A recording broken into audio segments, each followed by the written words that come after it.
Summer in Pine Creek always felt like stepping into a memory. The air carried the same sweet heaviness it had when I was younger.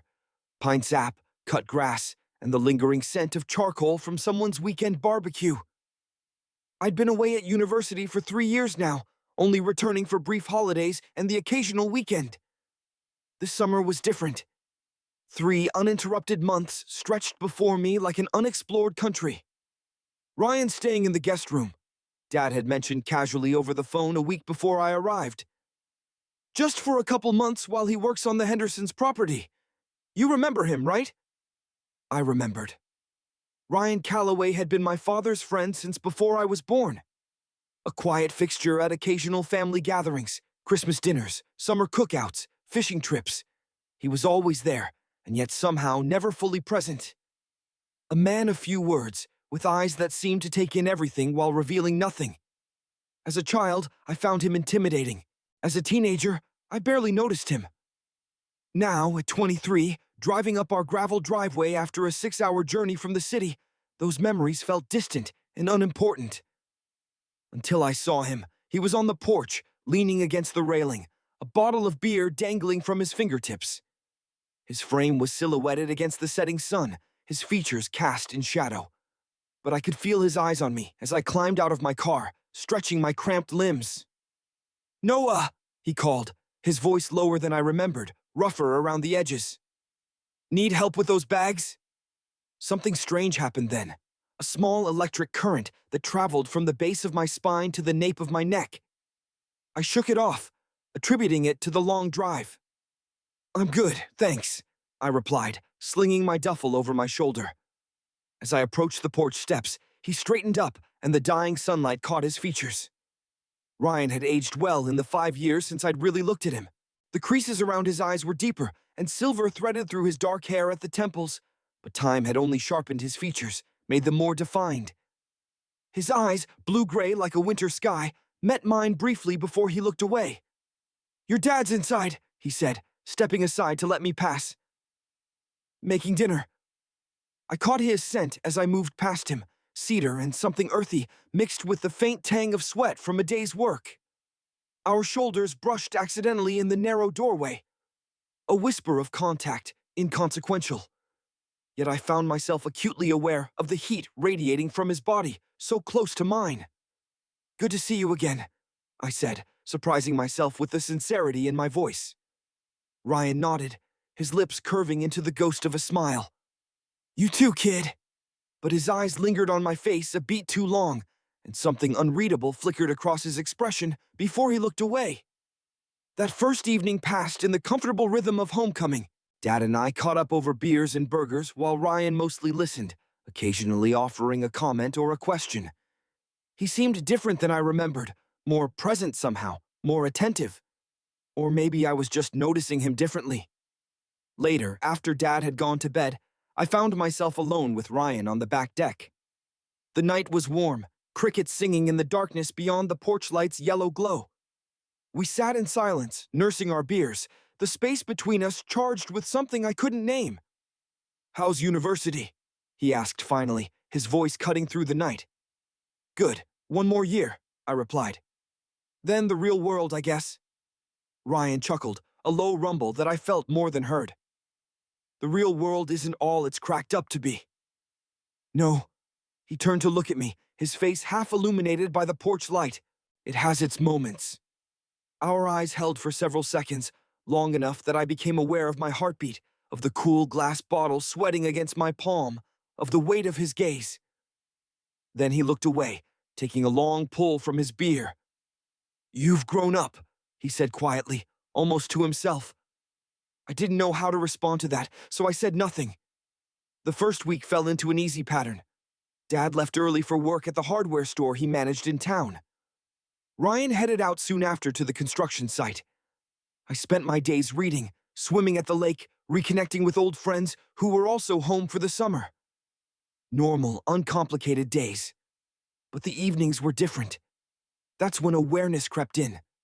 Subtle at first, then impossible to ignore. It was in the way Ryan's eyes would find me across the dinner table, then slide away when I caught him looking. The way conversations between us would start and stop, words seeming inadequate for something neither of us could articulate. The careful distance he maintained, as if proximity itself was dangerous. One evening, reaching for the salt at the same moment, our hands collided, his fingers brushed against mine, rough with calluses, but surprisingly gentle. Neither of us pulled away immediately. For one suspended moment, we remained connected by that simple touch, my smooth knuckles against his weathered ones. Then he withdrew, clearing his throat. "Sorry," he murmured, though I wasn't sure what he was apologizing for. Dad, engrossed in his steak, noticed nothing. Later that night, I heard Ryan on the porch. Unable to sleep, I joined him, carrying 2 bottles of beer as a peace offering against the awkwardness from dinner. He was smoking, something I'd never seen him do before. "Didn't know you smoked," I said, handing him a beer. He took a final drag before stubbing out the cigarette. "I don't, usually." He accepted the beer with a nod of thanks. "Just helps me think sometimes." "What are you thinking about?" I asked, leaning against the railing beside him, close enough to feel the heat from his body in the cool night air. Ryan was quiet for so long I thought he might not answer. "Choices," he finally said. "The road's not taken." Something in his voice made me turn to look at him. The porch light caught the silver in his hair, illuminated the strong line of his jaw, the slight downward curve of his mouth. He looked melancholic, almost wistful. "Any regrets?" I asked, my voice strangely hushed. His eyes met mine then, something raw and unguarded in them that made my breath catch. "Too many to count," he said. Then, softer, "And maybe one forming right now." Before I could ask what he meant, he straightened, putting distance between us. "It's late. We should both get some sleep." He left me standing there, confusion and something else, something unnamed and thrilling and terrifying, coursing through me. The incident happened 3 days later. I'd been swimming at the lake and had just returned home. The house was quiet, Dad at work, Ryan presumably at the construction site. I headed to my room, pulling off my t-shirt as I walked through the door. I was standing there, bare-chested, unzipping my shorts, when the door opened. Ryan stood frozen in the doorway, a basket of clean laundry in his hands. Your dad asked me to." His words died as his eyes dropped to my chest, lingering there before traveling back up to my face. Time stretched between us, elastic and charged. I should have reached for my shirt, covered myself, made a joke to dispel the tension. Instead, I stood motionless, watching him watch me. His gaze was tangible, like a physical touch trailing over my skin. My heart hammered against my ribs, loud enough that I was certain he could hear it. I didn't know you were home," he finally said, his voice rough. "Came back early. The lake was crowded." He nodded, still not moving from the doorway, still not looking away. "I should go." "Ryan," I started, though I had no idea what I meant to say. Something shifted in his expression then. A crack in his careful composure, revealing a glimpse of what looked like longing, quickly masked by guilt. "This isn't," he began, then stopped, shaking his head. "I'm sorry." He turned and left, closing the door behind him with a decisive click. I sat heavily on my bed, my mind racing, body humming with an energy I didn't fully understand. That look in his eyes, I hadn't imagined it. The air between us had been thick with unspoken tension, with possibility. What was happening here? And more importantly, what did I want to happen? Dinner that night was excruciating. Dad chatted about his day, oblivious to the current running between Ryan and me. We avoided eye contact, spoke only when necessary, maintained careful distance when passing dishes. Yet I was hyper-aware of every movement he made. The flex of his forearm as he reached for his water glass, the way he ran a hand through his hair when my father asked about progress on the Henderson project. After dinner, Ryan excused himself early, saying he needed to review some blueprints. I helped Dad clean up, then retreated to the porch with a book I couldn't focus on. The night air was heavy with the promise of a storm. Heat lightning flickered in the distance, briefly illuminating the gathering clouds. I tried to read, but my mind kept replaying the moment in my bedroom, the shock in Ryan's eyes giving way to something darker, deeper. "Mind if I join you?" I startled at his voice. Ryan stood in the doorway, 2 bottles of beer in hand. "It's your porch, too," I said, trying for casual and missing by a mile. He handed me a beer and took the chair beside mine, not the one across the small table as he usually did. Closer now, I could see the tension in his jaw, the way his knuckles whitened around the bottle. "About earlier," he began, his voice low. "I should have knocked." "It's fine," I said quickly. "No big deal." He turned to look at me then, the porch light casting half his face in shadow. "Isn't it?" The question hung between us, weighted with meaning. We both knew we weren't just talking about him walking in on me, changing. Thunder rumbled in the distance, closer now. The air felt electric, charged with the approaching storm and something else, something building between us with each passing second. "I don't know what this is," he said finally, his voice barely audible over the rising wind. I swallowed hard. "Neither do I." His eyes held mine, searching. "Whatever it is, it's not simple." "I know," I whispered. The first fat drops of rain began to fall, pattering against the roof. Neither of us moved. "You're James's son," he said, as if reminding himself.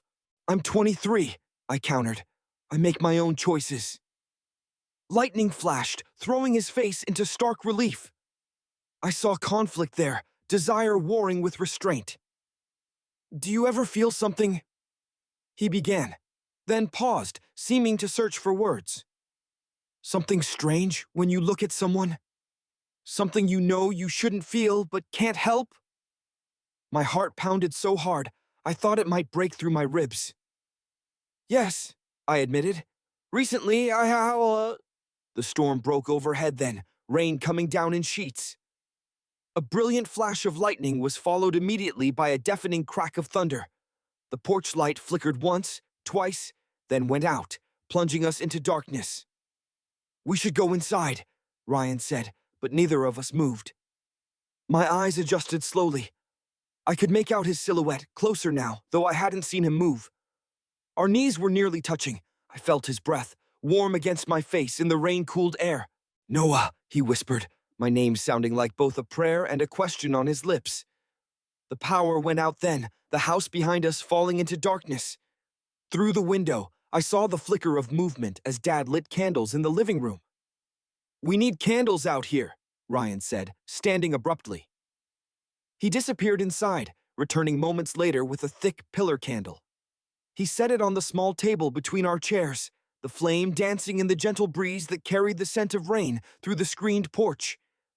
In the golden light, his features seemed softer, younger somehow. He sat down again, closer than before. Our knees touched now, denim against denim. Neither of us moved away. "This is dangerous," he said quietly, his eyes on the candle flame. "Why?" I asked, though I knew the answer. "You know why." His gaze lifted to mine. "There are rules, Noah, unspoken ones." "Maybe some rules deserve to be broken," I said, surprising myself with my boldness. Something flickered across his face, desire, unmistakable now. "You don't know what you're saying." "I think I do." I leaned forward slightly, narrowing the space between us. "I think you do too." The candlelight caught the movement as he swallowed hard. His eyes dropped to my mouth, then back up to my eyes.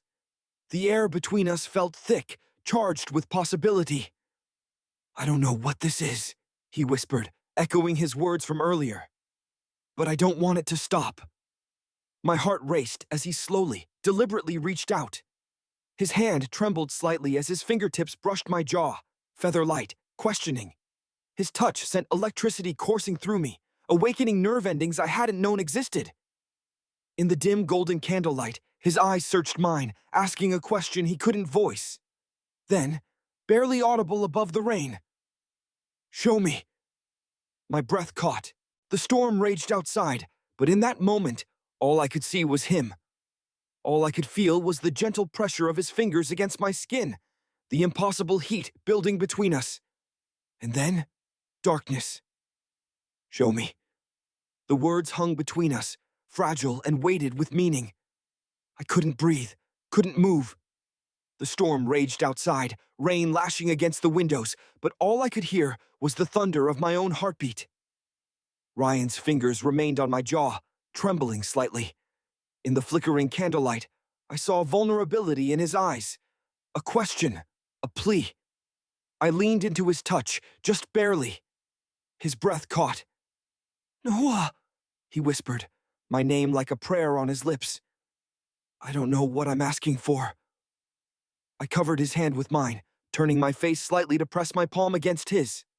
I think you do. For a breathless moment, he seemed to waver on the edge of something. Then, abruptly, he pulled back, standing so quickly his chair scraped against the wooden porch floor. "Your father," he said, his voice rough. "He's just inside." Reality crashed in, cold and sobering. Dad, my father's best friend. The impossibility of what was unfurling between us. "Ryan, I should check the fuse box," he interrupted, not meeting my eyes. "See if I can get the power back on." He disappeared into the darkness of the house, leaving me alone with the storm and the guttering candle. I sat motionless, my skin still burning where he'd touched me. What was I doing? What were we doing? This wasn't some casual summer fling, this was Ryan. A man I'd known my entire life, my father's closest friend. And yet, the pull I felt toward him was undeniable. Electric. Terrifying. I blew out the candle and followed him inside. The house was a labyrinth of shadows, punctuated by the occasional flash of lightning that threw everything into harsh relief. I found Dad in the kitchen, arranging more candles on the counter.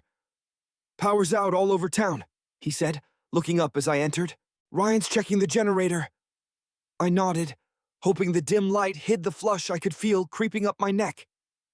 "Need help?" "Nah, we're good. Ryan knows what he's doing." Does he? I wondered. Do either of us?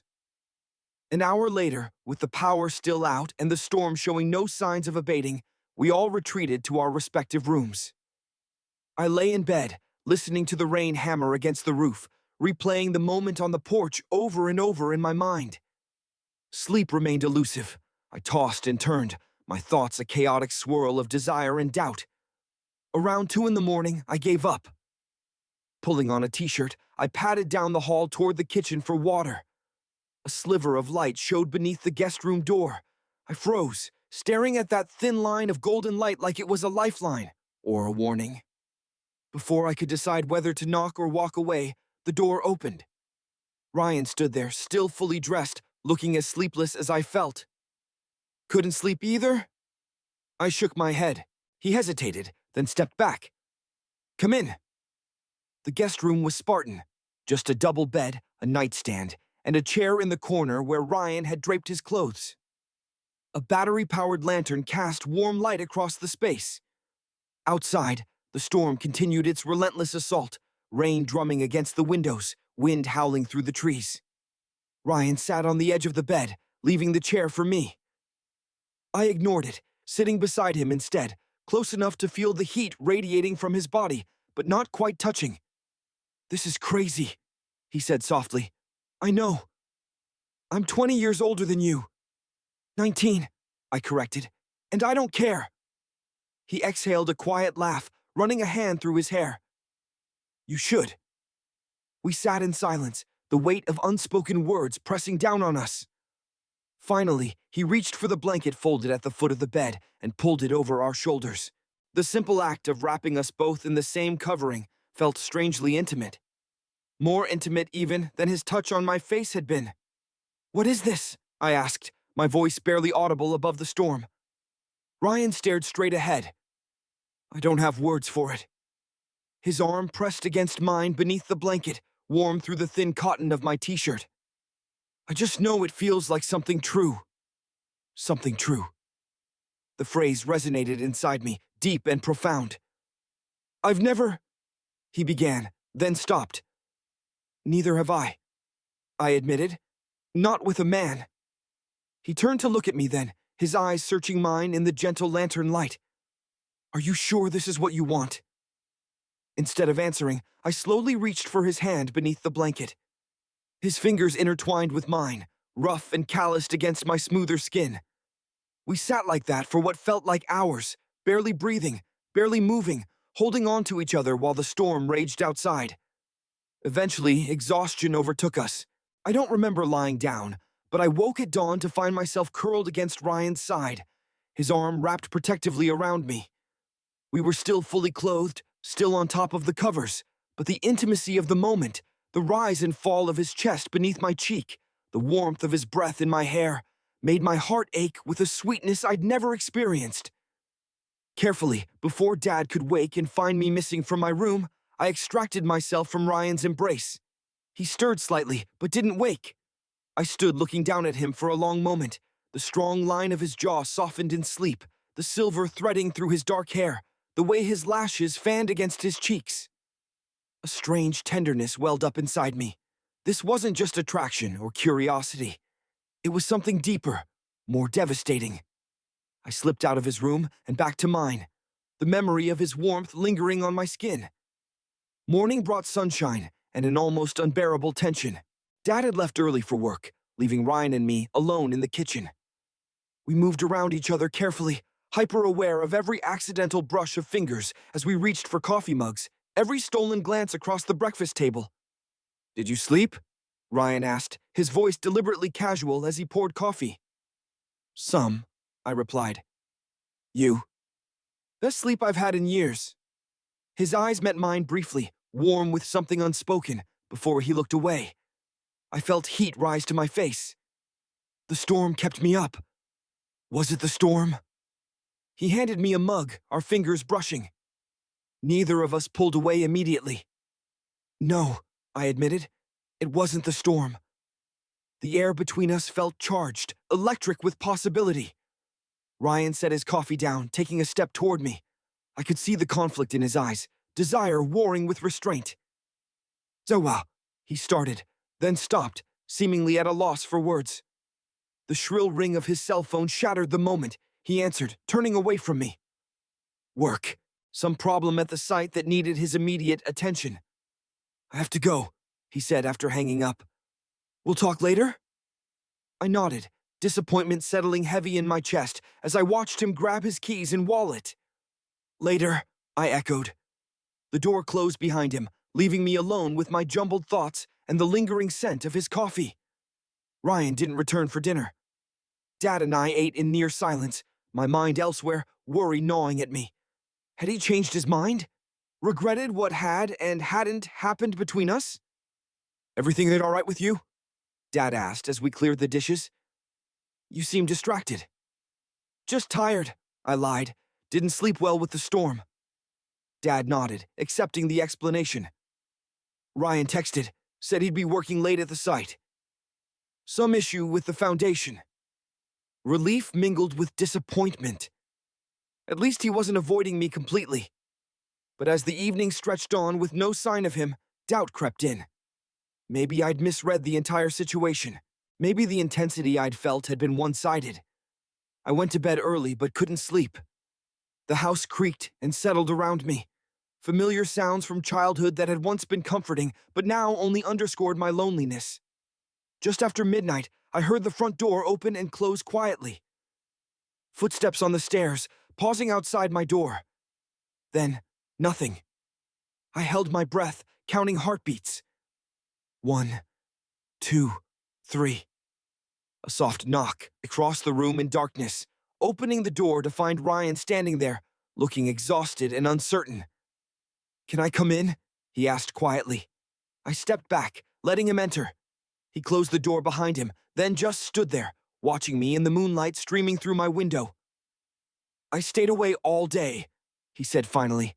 "Thought it might help clear my head." "Did it?" He shook his head. "I dreamed about it. About you." His voice dropped to a whisper. "I couldn't stop thinking about you." Something broke open inside me at his words. I took a step toward him, then another, until we were standing chest to chest in the darkness of my childhood bedroom. "I thought you might have regretted it," I admitted. "What almost happened."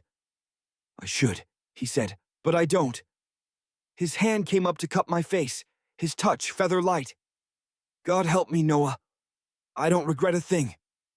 This time, when he leaned in, I met him halfway.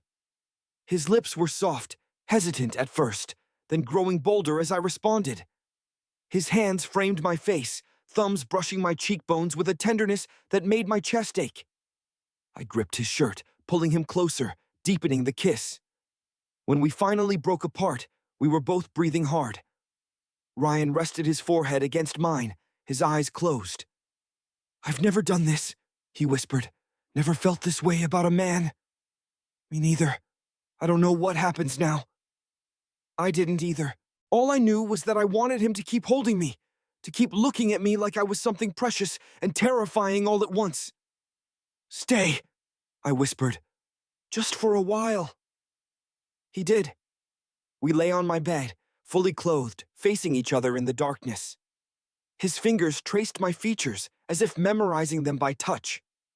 The arch of my eyebrow, the slope of my nose, the curve of my lower lip. I did the same, learning the planes and angles of his face, the roughness of stubble along his jaw, the surprising softness of the skin beneath his ear. We talked in whispers, about everything and nothing. He told me about growing up in a small town where anything outside the norm was met with suspicion at best, violence at worst. I told him about my brief relationships with women, how they'd always felt incomplete somehow, like trying to solve a puzzle with missing pieces. "I never let myself think about men that way," he confessed. "Never let myself wonder." And now? His eyes, silver in the moonlight, met mine. "Now, I can't think about anything else." We must have fallen asleep at some point. I woke to the first light of dawn and Ryan carefully extracting himself from my arms. "Your dad will be up soon," he whispered, pressing a kiss to my forehead. "I should go." I caught his hand before he could leave. "When can I see you again? Like this?" "I don't know if we should," he said, but his eyes betrayed him. "It's complicated, Noah." "I know." I sat up, still holding his hand. "But I also know I've never felt like this before."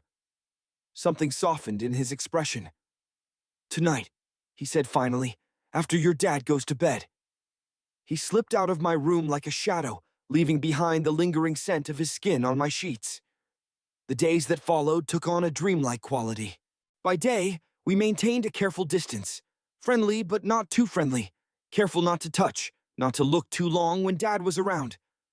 But at night, when the house quieted and darkness fell, we found each other. Sometimes in my room, sometimes in his. Always in whispers, always in darkness. Always with the awareness that what we were building existed in the fragile space between sunset and sunrise. Ryan was careful, almost reverent in his exploration of this new territory. His kisses grew more confident, his hands more sure, but he never rushed, never pushed for more than I was ready to give. And I, equally new to this, matched his pace.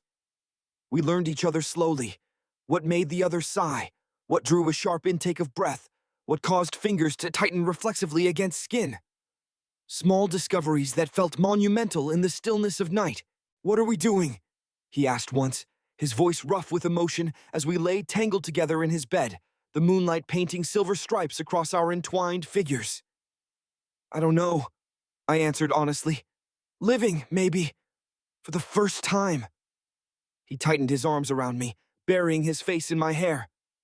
"I've known your father for 30 years, he said. "He's the closest thing I have to family." The reality of our situation hung heavy between us. Whatever was growing between Ryan and me couldn't exist in the light of day. Couldn't survive outside the sanctuary of these quiet rooms. If he found out. Ryan didn't finish the thought. He didn't need to. I pressed closer to him, as if physical proximity could somehow solve the impossible equation of our relationship. "Let's not think about that now." But we both did think about it. I could feel the weight of it in the careful way Ryan checked the hallway before slipping into my room at night. In the way he sometimes pulled back from a kiss to listen for any sound that might signal my father's approach.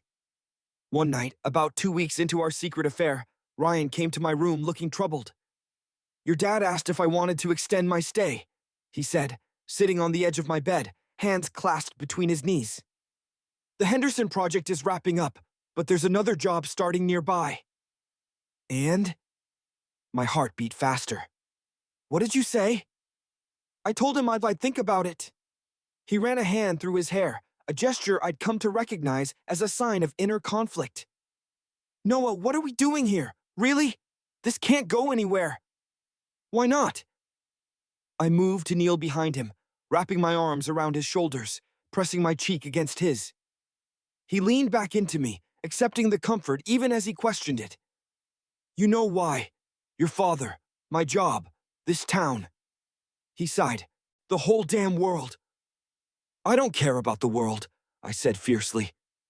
Ryan turned, cupping my face in his hands. You should. You're young, Noah. Your whole life ahead of you. Us, it would only complicate things.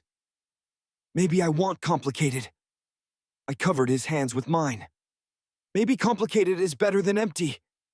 He kissed me then, deep and searching, as if trying to memorize the taste of me.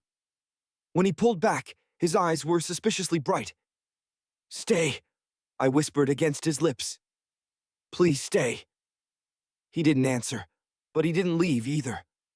We fell asleep wrapped around each other, the question of tomorrow suspended between us. The following evening, I found Ryan on the back porch, smoking one of his rare cigarettes, his gaze fixed on the distant tree line.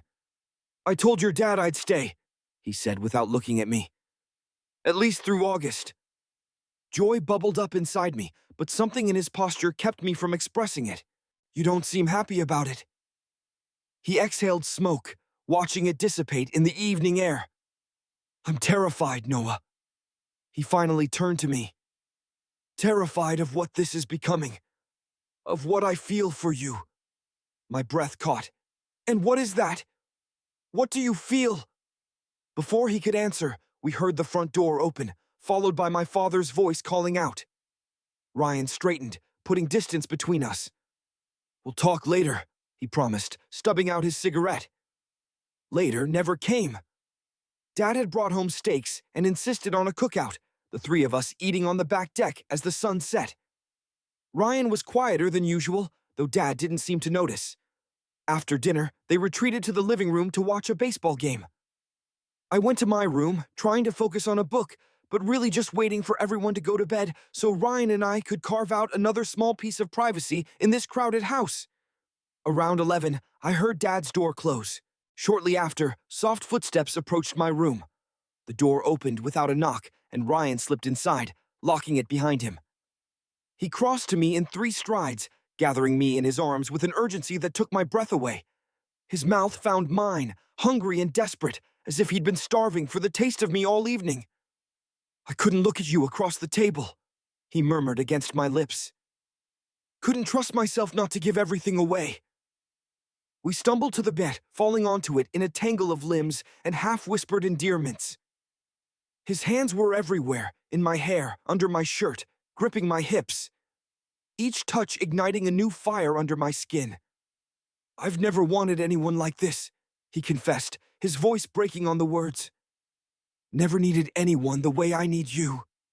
His vulnerability undid me.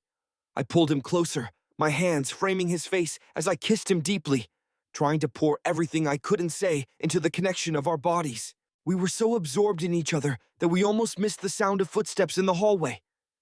Ryan froze above me, his eyes wide with alarm. A knock at the door. Noah, you still up? My father's voice. Ryan rolled off me silently, dropping to the floor on the far side of the bed. I quickly straightened my clothes, running a hand through my tousled hair. Yeah, Dad. What's up? I called, proud of how steady my voice sounded despite my racing heart. Have you seen my reading glasses? Thought I might have left them in your room earlier. I looked around frantically, no glasses in sight. No, sorry, haven't seen them. Mind if I check? Before I could answer, the doorknob turned. Thank God for the lock. I'm, changing, I called. Give me a second.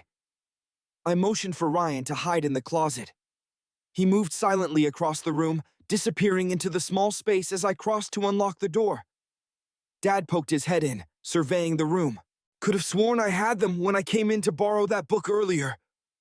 My heart hammered against my ribs as Dad walked around the small space, checking the desk, the nightstand, even kneeling to look under the bed. From my position, I could see the closet door wasn't fully closed. A sliver of space revealed Ryan's eye watching us both with barely concealed panic. Not here, Dad said finally, straightening. Must have left them downstairs. Probably, I agreed, eager for him to leave. He paused at the door. You okay, son? You seem tense lately. I'm fine, just tired. Dad nodded, though he looked unconvinced. All right, get some sleep. He left, pulling the door closed behind him. I waited, counting his footsteps down the hall, the creak of the stairs as he descended. Only when I heard him moving around in the kitchen below did I exhale and open the closet door. Ryan emerged, his face pale. That was close, he whispered. Too close. The near discovery had shaken him. He paced the small confines of my room, running his hands through his hair. If he finds out... Ryan's voice was tight with stress. Noah, if he finds out, I'll lose everything. Your father is the closest friend I have. My reputation in this town, my business, it would all be over.